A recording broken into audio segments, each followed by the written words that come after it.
So it's around 5 p.m. here in Louisville, Kentucky, and I'm going to attempt to use my phone to record a few things so you can see how this whole rain garden with native plants thing works here in our little native plant sanctuary in Louisville, Kentucky. We're in a little bit more rural area of Louisville. So here is how the water collects when it rains on the roof, and collects from way up there and goes down and down the drain.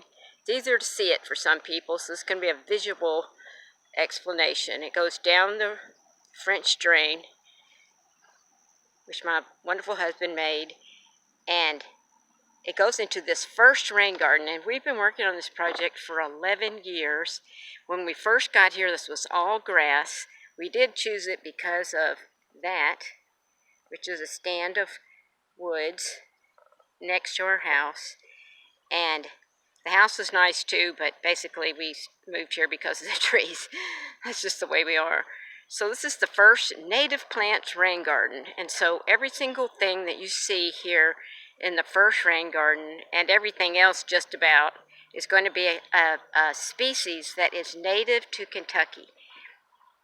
We do that because pollinators, all kinds of bees, butterflies, caterpillars, they're not going to use exotic plants, many of them, for laying their eggs to make more of themselves.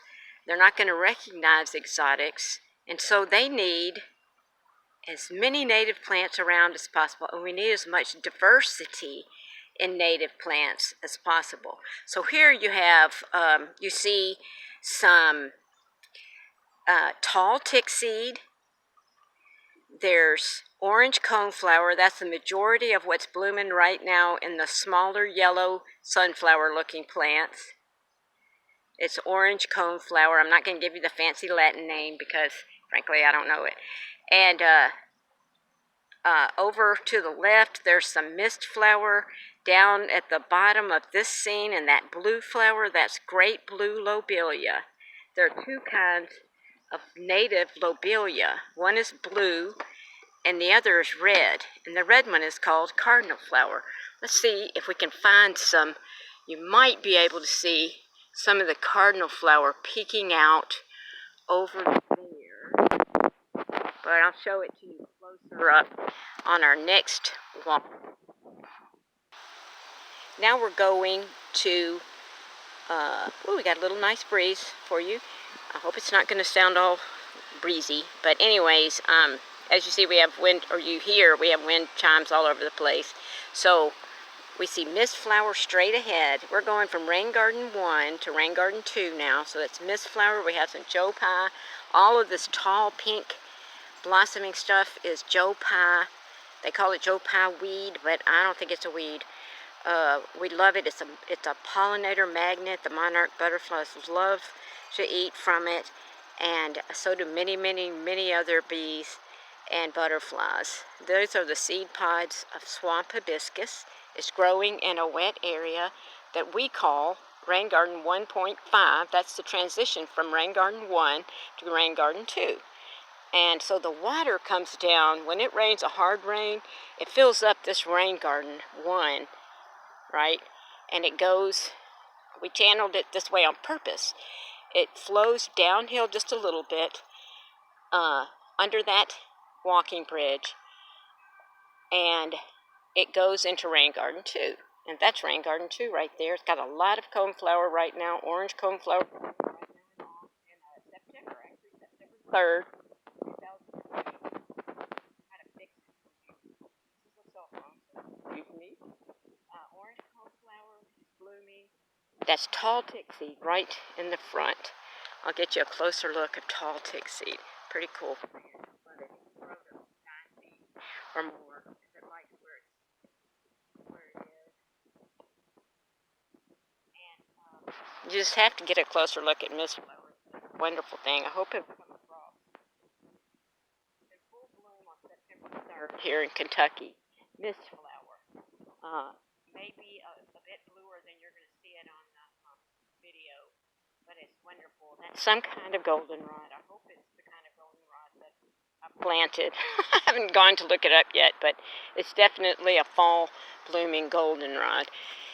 And so we have a path that we put down. Every year we replete the cedar mulch for this walking path because we have to get to the stuff, you know, and to work with it or just look at it or whatever. And we have some echinacea on this side and more orange coneflower.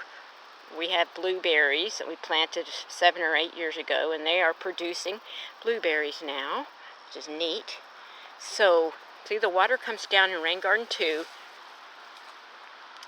and we have Carolina rose bushes in there. This is our first year with them. They didn't bloom yet. This year. Next year we expect to see blossoms, and I hope they're listening. I'm a little disappointed. We didn't see them this year, but whatever. So, now we're going to go on our next little jaunt from Rain Garden 2. I'm going to show you how it flows into Rain Garden 3. That's cardinal flower. Cardinal flower is like a hummingbird magnet. The hummingbirds absolutely love it. If you had a lot of cardinal flower around, when the hummingbirds are getting ready to leave, they need a lot of nourishment, and they love cardinal flower. We may not even need a feeder. We keep putting the feeder out because we think we should, but they have to use it. So there's cardinal flower, and then we're going to take a little jaunt, hope you don't get dizzy, from Rain Garden 2 to Rain Garden 3, and I'll show you how it flows. So you can see that the landscape is a gradual decline from Rain Garden 1 all the way down to the far corner of the yard to your right in the picture.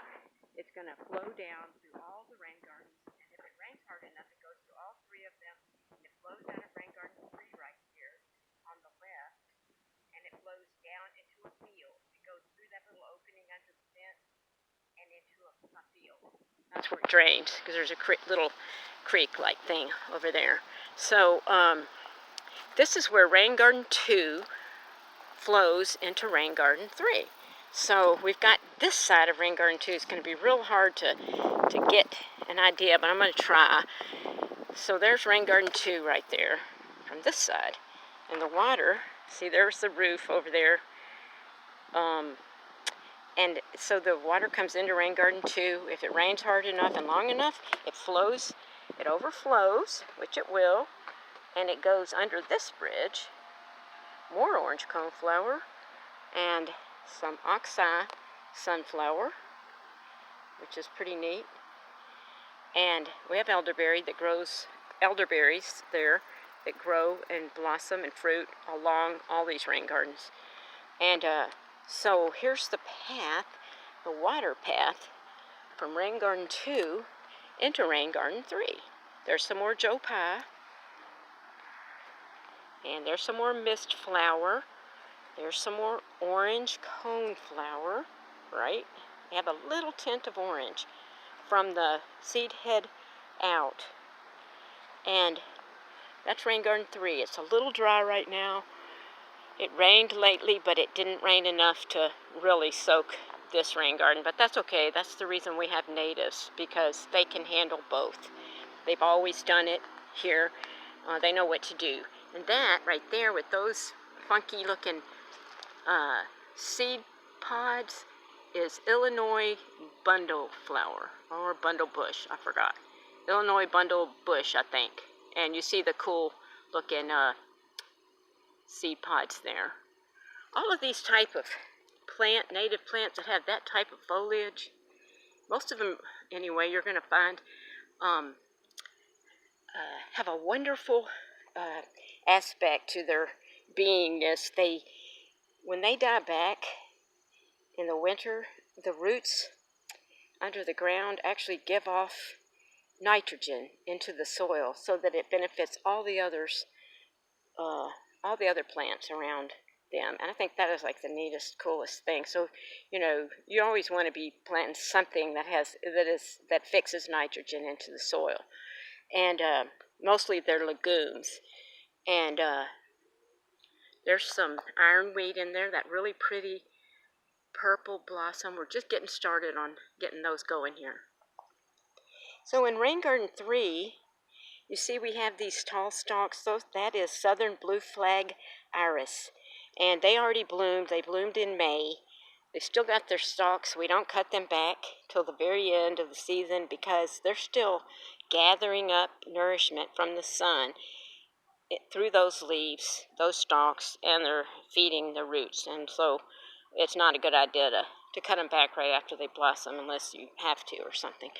And this is the seed head of a gray-headed coneflower. That's exactly why they're called that. As they move along in developing their seeds, they turn that kind of gray color. And you'll know when it's time to harvest those gray-headed coneflower seeds because the birds will have picked off some of them already. We've got a little friend here. Let's see who he is. On the mist flower. This place here, and everybody else that I know who has native plants, right at this time of year, September, early September, the pollinators are everywhere. They're just so busy. Now the last part of our little tour, this is September 2nd. I keep wanting to say August because it went so fast. September 3rd, 2020, in Louisville, Kentucky. This is Ann Milligan, and I'm finishing up this little jaunt through our native plant sanctuary by showing you our fern. We call it the fern bog, and that's just a funny thing that we came up with to identify it. And growing alongside it on that side of the path is maidenhair fern. Maidenhair fern. That's the southern version that you see there. That's a northern version. There's a southern version that looks a little bit different. Like the maiden hair fern. They make a wonderful border plant, as you can see. And they love the shade, and this is a very shady section. And when we first moved here, I've told the story 100 times, you might have already heard it, but there was a fern bog. There was a koi pond there. We don't particularly like koi ponds, and if we see something where something could grow, that's what we're going to do. And so we took the plastic liner out, and we had a little consultation with Margaret Shea of Drop Seed Nursery in Goshen, Kentucky. That's Drop Seed Nursery. We had a consultation with Margaret. This was 11 years ago when we started this project. And she said because there was a big old muddy hole there, and we didn't know exactly what to do. We didn't even know about native ferns then. So she said to just fill it up with everything organic that we could find. So we went to the zoo, the Louisville Zoo, and at the time they were giving away free elephant poop that was mixed in with hay. And that was some of the most organic stuff you could get. So they were giving it away for free, so we